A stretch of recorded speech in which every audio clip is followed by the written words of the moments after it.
Alrighty guys, we're back for some mono red aggro, but wait, this is a little bit of a different video. We actually have 5 different brews to showcase today because we actually have no gameplay, so we might as well just talk about what I've been thinking for mono red, and then you guys will let me know in the comments which one I should do first when Dominaria United actually releases. Either way, I'm just going to get right to it because going over these 5 decks is probably going to take me longer than whatever I'm initially thinking. So we got 3 red deck wins to go over first. Then I'm going to showcase an artifact red, and then we'll showcase some mono red goblins as well, which might be a little janky, but I thought that would be fun to tag on to the end here. What do we got in this first one? Well, this one's actually based on Devilish Valet. We got 3 of them in here, and we just got done playing a Devilish Valet deck the other day. So yeah, I thought it would be fun to start with this one. I also think this is probably the weakest link out of all of the red deck wins that I'm about to showcase. So got a couple Gold Hounds in here. I think Gold Hound goes a long way, and I think that extra little bit of ramp is particularly good in here because of our top end. We have 4 Kumano Faces Kakazan because obviously. Here's a new card, guys. Phoenix Chick. We got 4 of them in here. This is a 1-drop 1/1 flying haste. Phoenix Chick can't block. Hopefully that's not too much of a downside here. Other than that, this card looks terrific. Whenever you attack with 3 or more creatures, you may pay 2 red mana. If you do, return Phoenix Chick from your graveyard to the battlefield tapped and attacking with a +1/+1 counter on it. Yeah, this card looks insane, honestly. So we got 4 of them. I skipped over the March of the Reckless Joy. We got 1 of them in here. We got plenty of 1-drops that we could play with this, and I think it's an underplayed red card, honestly. Got 4 Play with Fire because pinging the opponent's face and getting that scry is very valuable. Also, just early removal, too. 4 Rabbit Batteries because why not? We got 2 Lightning Strikes as well. Very happy that this got reprinted. 2 mana instant Lightning Strike deals 3 damage to any target. Yeah, this is going to be in a lot of decks, isn't it? It might be in all of these that I'm about to showcase. I'm not 100% sure because I was making some the last couple of days and there are 5 of them, but I think Lightning Strike got squeezed into all of them. We'll see. Got 4 Riveteer's Requisitioners. I just got done saying that ramp in red happens to be really good, and when this dies, you get a treasure. That's very valuable, actually. Being able to blitz this out for 3 mana is really good, too. I think it's just a solid 2-drop that just doesn't see enough play, does it? Treasures in this build can go a real long way, because when you do have Valet on the board, you do want to be able to stack out a lot of other creatures at the same on the same turn. So like being able to play more 1-drops just from your extra treasures or extra mana, yeah, it can do a lot of extra damage. Got a couple Chandras in here. It's kind of the same concept as March of the Reckless Joy. There's a lot of great stuff that we can just hit off the top with this. But being able to ping that damage and ramp with Chandra, yeah, I think that's pretty good. I already went over the valets. We have a couple Fable of the Mirror Breakers. By the way, guys, I don't like how this structure sets this up. I wish it would actually keep the cards together, but this was definitely the best way that I could find to actually show the deck at like max screen size and everything. So I do apologize that the cards are kind of all over the place here, like how the valet's here and then there's 2 more over here. It's a little weird, but it's fine. Yeah, Fable of the Mirror Breaker is a great card, and I think a little bit underplayed in aggro decks, because is this card not just a great player in aggro? Like, is it not just amazing? Either way, it works really well with Valet as well. So here's a new card. We got 3 Squeeze, a Dubious Monarchs. This is a 3-mana legendary creature, Goblin Noble, with haste. It is a 2/2. When it attacks, you create a 1/1 red goblin creature token that's tapped and attacking. Okay, nice. That's all I need to hear. That's it. The rest doesn't even matter to me. Being able to just swing in and continue to get goblins on the board every turn. That's the stuff of dreams with Valet, guys. That's literally what we wanted. Now, it's not like an Adeline or anything, because Adeline is any creature is attacking. Like, you could keep your Adeline back. I don't know why you would want to do that. Oh, I guess if it doesn't have haste, for example. But either way, Squee's gonna be a great card in here. I just know it.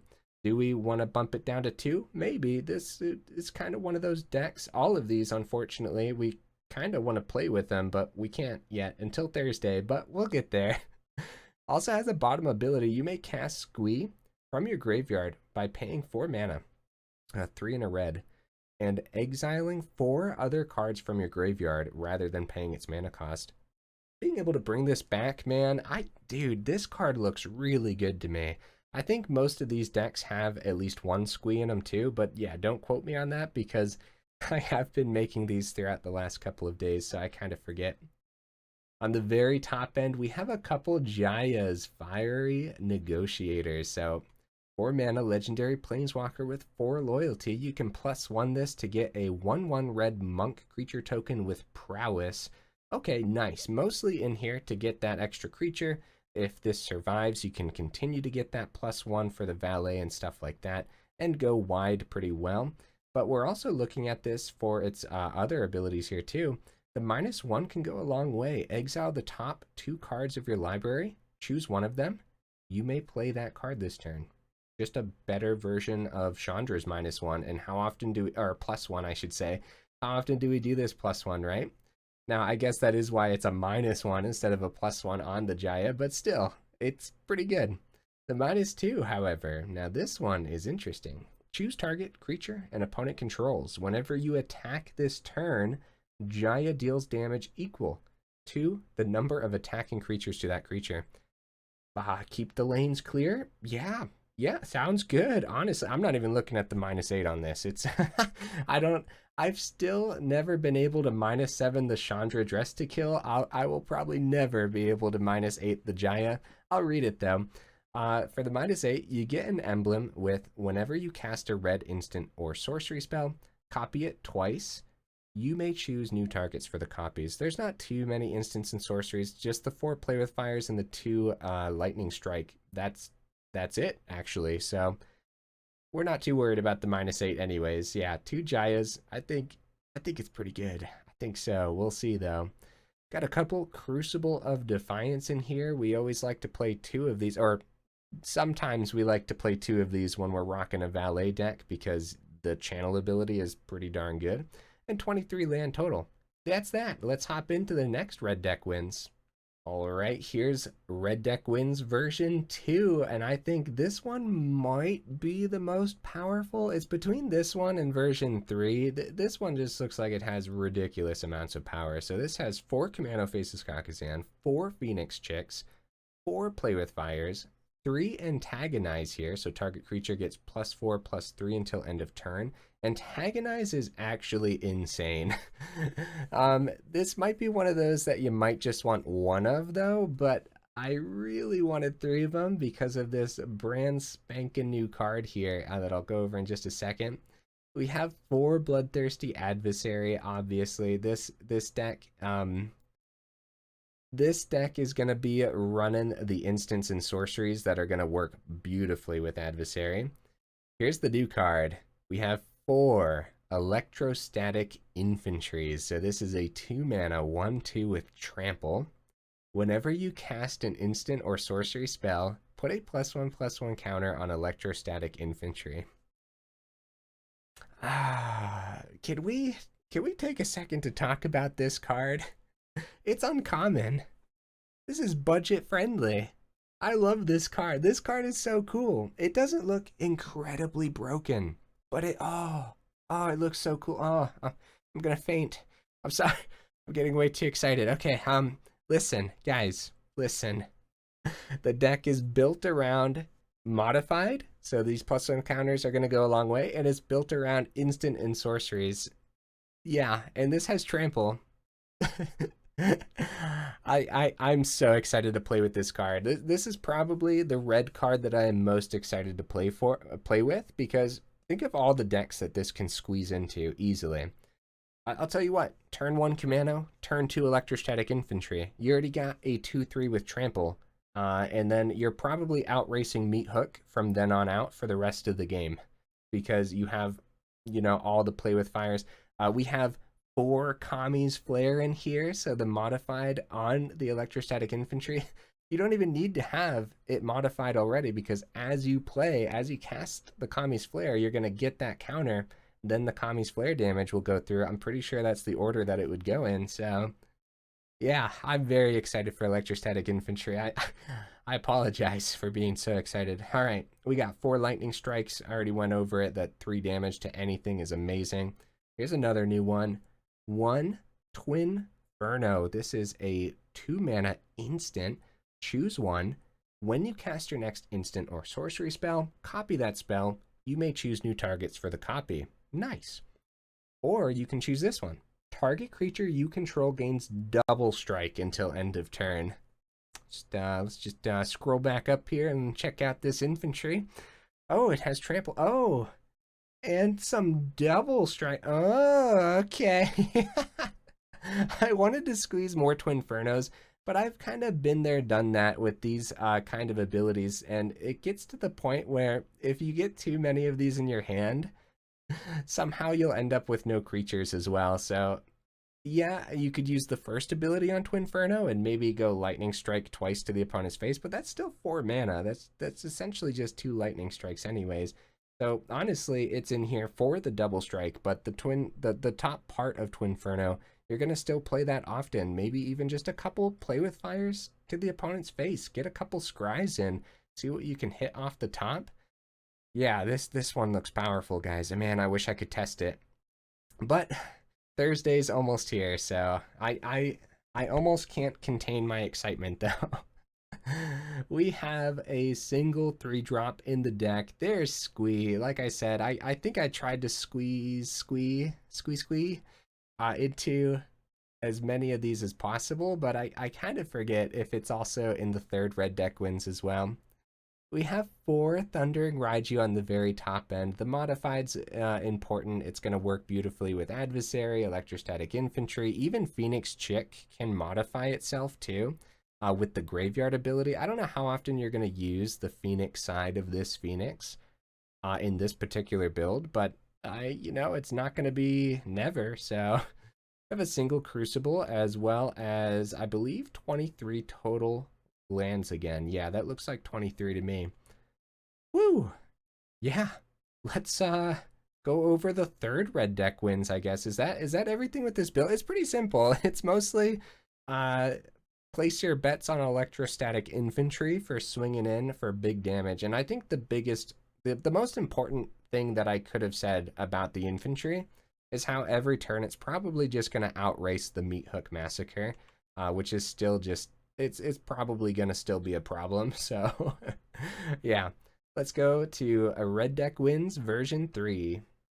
Okay, so here's red deck wins version 3, and this one also looks pretty powerful. It has to be between version 2 and 3 for me that I'll probably be starting, but like I said, you guys let me know down in the comments which one you guys would like to see first, and whatever I see the most down there is probably what I'll choose. I guess in the long run, I'll still choose whichever one I want, but you guys will be able to sway me one way or the other probably. So in this one, we have 4 Pit Fighters. Yeah, we don't see this one often, but there's a new card. Well, I guess it's a reprinted card that I think this is going to go really well with. And just in general, creatures with a higher power is probably going to be better paired with this particular card, which we'll go over in a second. For anyone who doesn't know what Pit Fighter does, because we don't see this often, it's a 1 mana 2/1 and just a vampire warrior. You can pay 1 and a red, discard a card, sacrifice a vampire, draw 2 cards, activate only if an opponent lost life this turn.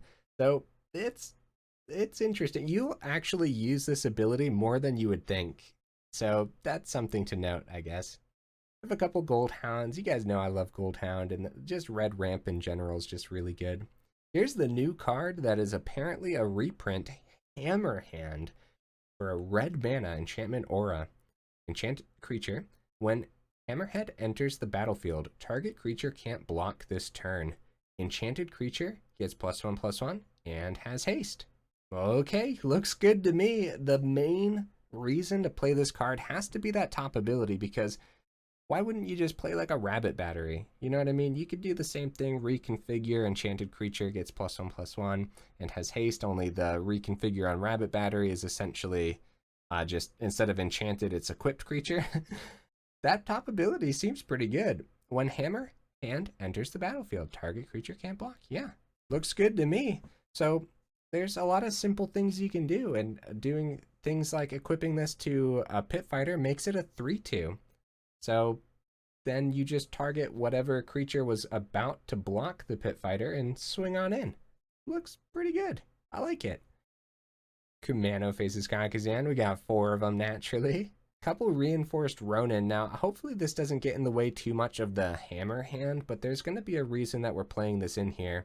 Number 1, reinforced Ronin is just like underplayed anyways. I think it's kind of an underestimated card where bouncing it back to your hand ends up being better than you would ever think, especially when you can avoid board wipes with it. We have 4 Cemetery Gatekeepers, another card that isn't seen often, and it's also a vampire, so it does work with the Pit Fighter's ability too. So this is a 2 mana, first strike, 2/1. When it enters the battlefield, exile a card from a graveyard. Whenever a player plays a land or casts a spell, if it shares a card type with the exiled card, Cemetery Gatekeeper deals 2 damage to that player.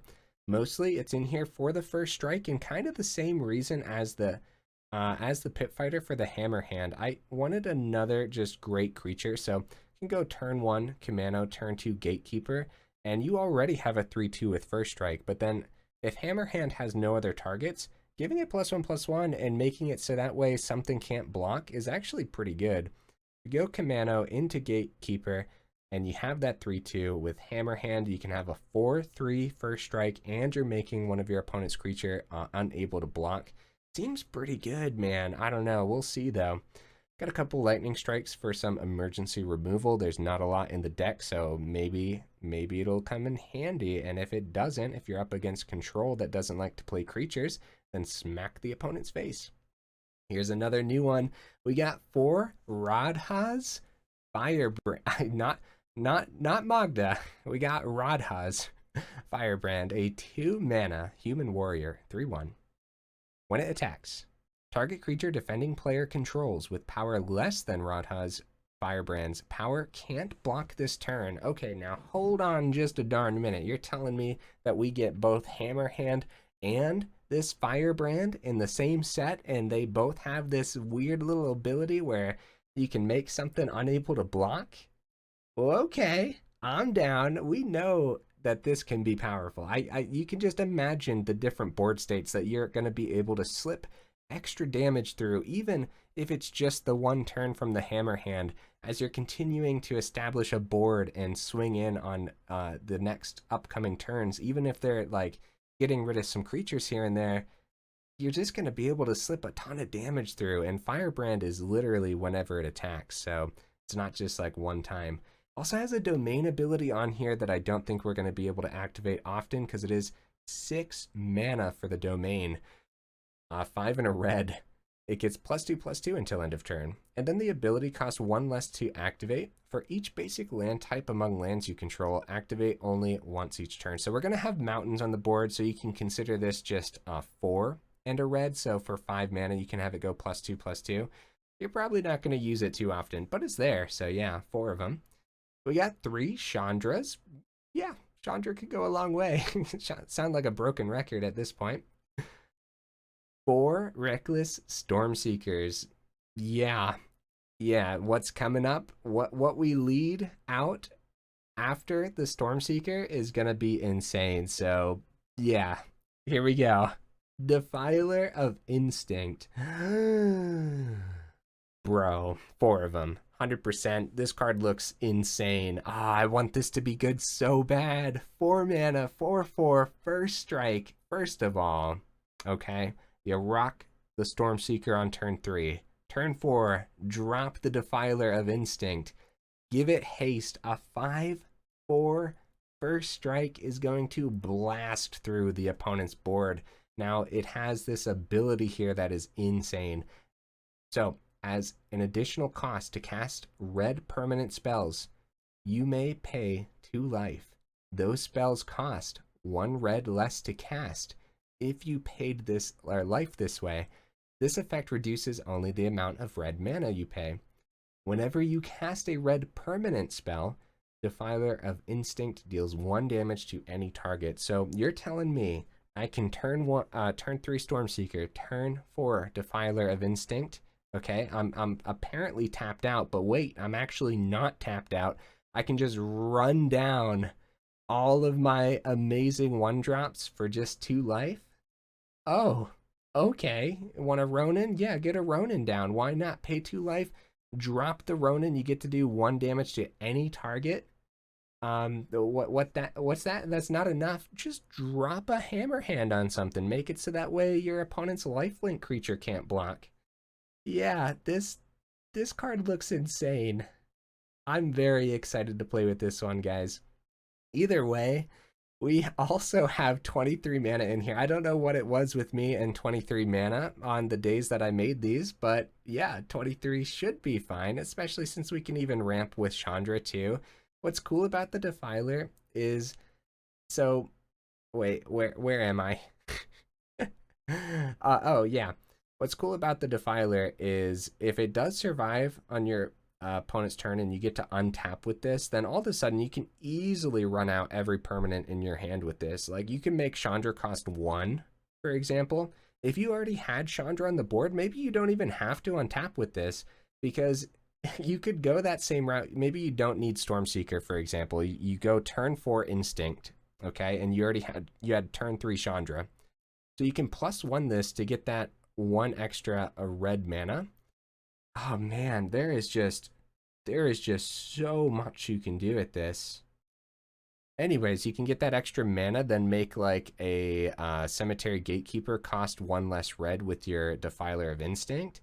And then you can drop your Gatekeeper, and then you can also just pay 2 life to make your Hammer Hand just cost 0 and maybe drop that on the Defiler of Instinct, because that gives the creature haste too. You don't need the Stormseeker to give this Defiler of Instinct haste. So yeah, I think it's crazy, dude. Either way, let's go over the last 2 builds. Next up is Artifact Red. All right, so here's the Artifact Red. Now, this one actually doesn't have too many new cards, but I'm still going to go over everything anyways. So we have 3 Experimental Synthesizers. We have 4 Goldhounds in here, and you'll see why in just a second. 4 Iron Apprentice. This card is actually just really good, and in here, it's pretty cool that you can give it an extra counter with Kumano, and then, you know, when Iron Apprentice dies, if it had counters on it, put those counters on target creature you control. That could be really cool in here. We actually have ways to sacrifice this too. We have 4 Kumano Faces Kakazan and 4 Rabbit Batteries, naturally. We have 4 Valderan Epicures as well. The blood token on this is amazing in this deck. It also just pinging 1 damage to the opponent's face. Like I've been saying all evening, goes a long way. There's a lot of, unfortunately, there's like a lot of things that go a long way, and I don't really know a better way of saying that. Let me know what you guys would say differently in the comments for, yeah, what's a synonym for goes a long way? I'm not really sure right now. We have 4 Voltage Surge, amazing removal and works really well with this deck. We have 4 Patchwork Automatons. Even though there's going to be ways for us to get artifacts on the board without actually casting them, Patchwork is just really good. And the ward too goes a long way. Okay. All right, so yeah, 4 of them. We got 4 of these Sokinzan Smelters. I think that's how you'd pronounce that, maybe.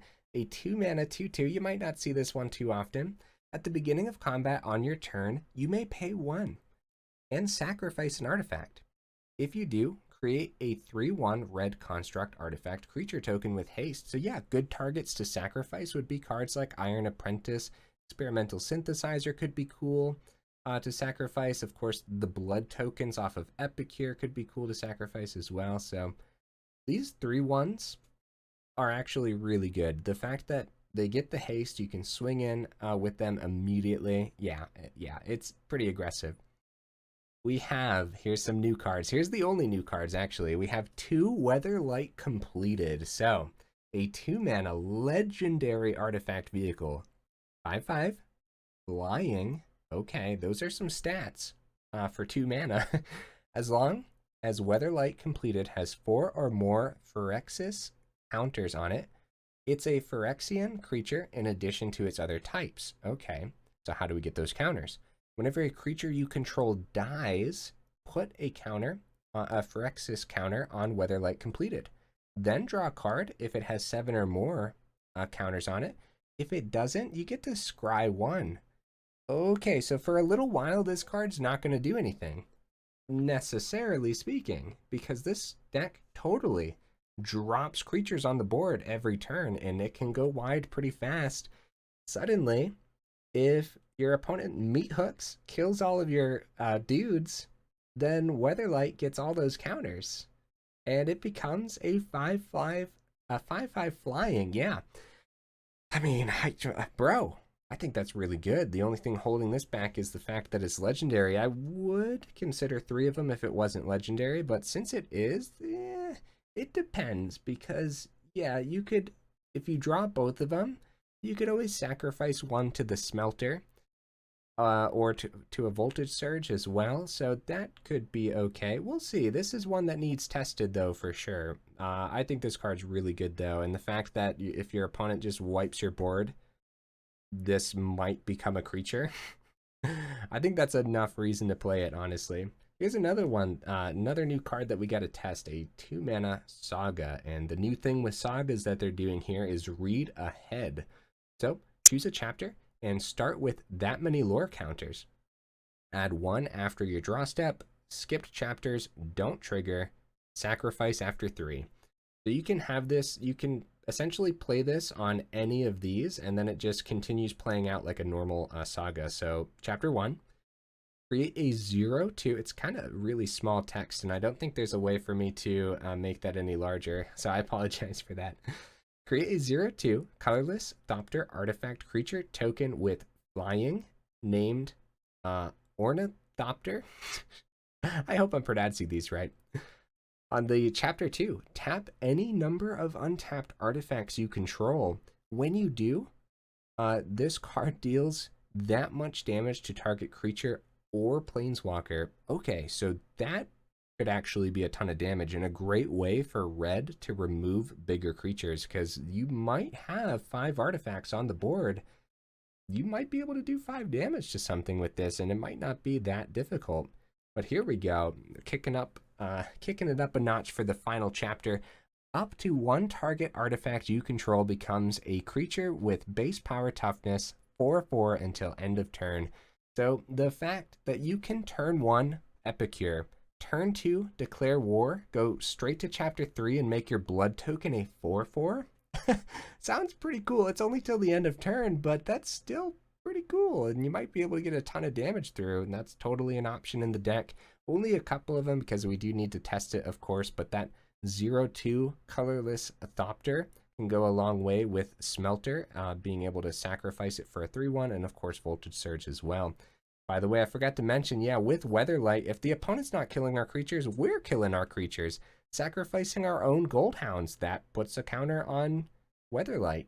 Sacrificing anything to the Smelter and Voltage Surge also puts a counter on Weatherlight. So, yeah, that's the deck. 21 total land, with one of them being Crucible of Defiance. I don't know. I don't know what else to say about it, honestly, because you could totally just make this, you could even make this budget by just removing the Weatherlight, but I think it's going to be pretty good. Yeah, because even the declares war here, Yotia declares war. Did I even say this name a single time while going over the deck? I don't think I did. Even this is just a uncommon, which it definitely should be. This doesn't look like a rare to me by any means. But yeah, you could make this budget. That's pretty cool, I guess. Either way, let's see the Goblin build that I made. Definitely the jankiest of all the builds, but I think it might be fun. All right, here's the Goblin build, a little bit jankier than the other builds, but could be a ton of fun. We're starting off with Hammer Hand here. Now I'm going to go over it again just in case people are skipping around the video. This is a 1-drop enchantment aura, enchant creature. When it enters the battlefield, target creature can't block this turn, and I mean, that already seems pretty good. Enchanted creature gets +1/+1 and has haste, so yeah, this would be sick in Goblins. We have 4 Commando Faces Kakusan. I'm sorry, it's gonna be in like everything for a while. It's just way too good, guys. Got 4 Play with Fire, yep. Got a single Strangle here, and one of the reasons I think this deck can actually run a Strangle, even though we don't know what the meta is going to look like, is how many cards we have in here that can actually help us filter through the deck. So this might be decent removal. We have 4 Goblin Pickers. They rotated so many great goblins, guys. They really did. So we had to settle here a little bit. 2 mana, 2/2. Can pay a red, tap it, discard a card, and draw a card. Okay, like, yeah, it could help us filter, but it's really just in here because it's a goblin, so. I have a couple Goros. This is actually a pretty terrific one. Being able to give haste to everything is awesome, and as far as the second ability to get a red dragon, not too many ways to get modified creatures, but a few with Kumano and Hammerhand, so. We have 4 lightning strikes, yep. We have 4 Rundvelt Hordemaster. Oh, how dare they print this and then rotate out all those other spicy goblins. How dare they? They better be giving us more goblins, guys. I know how many of you love goblins as much as I do. Either way, 2 mana, 1/1. Other goblins you control get +1/+1. Nice. Whenever Rundvelt Hordemaster or another goblin you control dies, exile the top card of your library. If it's a goblin creature card, you may cast that card until the end of your next turn. So, unfortunately, we just don't have too many goblins. So the second ability on this is probably not going to do as much as we would hope, but you could totally hit a goblin with it. There's just not that many goblins to actually hit, so we'll see. It's mainly in here to give a buff to all the other goblins, so. Couple Chandras. Yep. 4 Fable of the Mirror Breakers, probably the best way to get some extra goblins on the board here with the 2/2 Shaman, and then of course this flips into the Reflection of Kikijiki as well. Also helps us kind of filter through the deck a little bit. And then of course, 3 Squeeze Dubious Monarch, and I did go over it earlier, but like I said, I should probably go over it again for anyone skipping around. We got 3 mana legendary creature 2/2 with haste, and whenever it attacks, you create a 1/1 red goblin creature token that's tapped and attacking. So just another way to get more goblins on the board, and hopefully they're being buffed by the Rundvelt Hordemaster. And of course, this bottom ability here is really good. You may cast Squee from your graveyard by paying 4 mana and exiling 4 other cards from your graveyard rather than paying its mana cost. So yeah, pretty good. On the very top end, Twin Shot Sniper, 4 mana Goblin Archer. It is a 2/3 with reach, and personally, I feel like it's underplayed because this channel ability is kind of insane. So first of all, when it enters the battlefield, it deals 2 damage to any target, so cool. But then you can also channel this for just 2 mana. Discard Twin Shot Sniper, it deals 2 damage to any target. Yeah. We've actually won quite a few games with Twin Shot Sniper, and there's not a lot of other great goblins to include here, so why not have it on the top end? 22 total mana, I believe there's 22 here, and of course one of them is Crucible of Defiance as well. What do you guys think? This one definitely has to be the jankiest out of all the ones we showcased today, mainly because they got rid of all the great goblins, man. Yeah, if they print more goblins, though, like, cards like this Rundvelt Hordemaster is going to be absolutely insane. And, of course, Squee, too. I still think Squee is just amazing in general. And then, of course, Fable. The fact that these are goblins, dang, dude, you know? Like, that is just so good. Other than that, that's it. I don't know how to wrap up these types of videos, but I guess if you ended up enjoying it, make sure you let me know in the comments, or just, I guess, like the video. That's definitely a great way for me to tell if I should be doing more of these in the future. when you would see these types of videos are probably just like before a set releases and stuff, but also if I just get like way too many decks. Like right now on Arena, I still have over 80 decks, I believe, and I probably didn't showcase like 70 of those. I sometimes I keep like the really good ones or really fun ones down below in case I ever want to like revisit them. But either way, yeah, there's probably like 70 decks that are built and ready to showcase that aren't showcased. And then, of course, a new set releases long before I would ever be able to finish those videos. So, doing something like this and just having 5 deck lists all in one video, that might actually help us get through the decks a little faster. Let me know in the comments which one should I start out with on Thursday. Either way, we might see multiple of these decks showing up over the next week or so on the channel. And yeah, I hope I did well enough. I kind of feel like I rambled a little bit, especially when I was getting really excited about the new cards. So I hope that was okay for everyone.